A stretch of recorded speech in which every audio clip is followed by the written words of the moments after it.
चौं लफ्ज़ों का एक जुमला है, रोको मत जाने दो।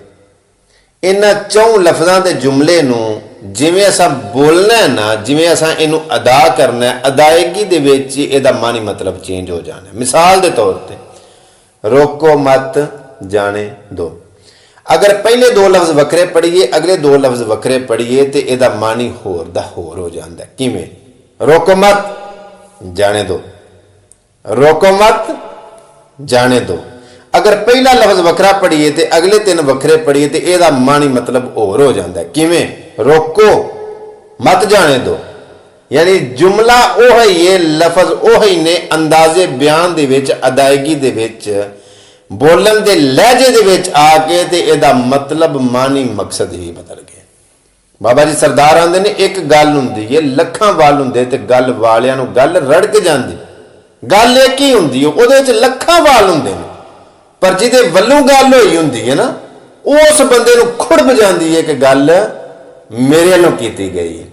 इत्थे एक होर शेर अचानक याद आ गया, पहला वो सुनाना कि दसां गल दा की मुकाम तैनूं, गल पकड़ तकदीर बदला जाती, होवे गल ते करे जान गल्लां, गल किसे दी किसे नूं खा जाती। वो किसे गल ते नहीं मुथाज रहिंदे, जाच जिन्हां नूं गल दी आ जाती, होवे गल दा वल जे कसूर मंदा, होवे बड़ी दूर दी सैर करा जांदी, पर होवे गल दा वल जे कसूर मंदा। समझ आई मेरी गल दी? इत्थे मैं एक निक्की जी गल मिसाल के तौर पर पेश करना चाहना कि जिथे मैं खलोता हाँ ना, इथों बजवात इस साइड से, अगर कोई बंदा मैंने पूछता है कि घुमन साहब मैं बजवात जाना है, तो मैं उन्होंने आखा इधर नूं पै जा, एरा बजवात नूं जांदा, हालांकि बजवात इधर है। वो मेरे आखन ते घंटा डेढ़ गड्डी चलाए तो डस्कियों गांह जाके किसी बंदे ने पूछे भी भाई मैं बजवात अपड़ आया, तो वह अगला बंदा उन्होंने आखेगा भी सादिया चलिया एरा बजवात दा ते नहीं, ये तो गुजरां वाली लाहौर नूं सड़क जाती है, जे तू बजवात जाना सी ते तू उधर नूं जांदू।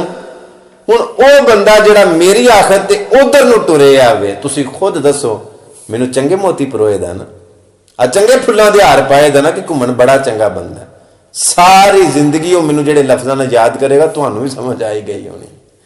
अच्छा की मैं सिर पाड़ छड़िया, मैं दी लत्त त्रोड़ छड़ी है, मैनूं क्यों ये गाना कढ़दा पिया? ये इस वास्ते मैनूं बुरा भला पिया आंदा है कि मैं इहदे जज्बात दे नाल खेडिया, इहदे नाल मैं मजाक कीता, ते सब तो वड्डा नुकसान इहदा मैं ये कीता कि इहदा मैं वक्त दा ज़िया कीता, इहदा मैं टाइम ज़ाया कीता। नौजवानों नूं ये गल आना कि बेटा जिंदगी की सब तो कीमती चीज वक्त है। जो लोग वक्त को ज़ाया कर देते हैं, वक्त उन लोगों को ज़ाया कर देता है। टाइम ज़ाया ना करो, मौका गनीमत जानो। अगर इस वक्त तुहाडे कोल टाइम वक्त है वे ना, तो उस टाइम की तुसी कदर करो।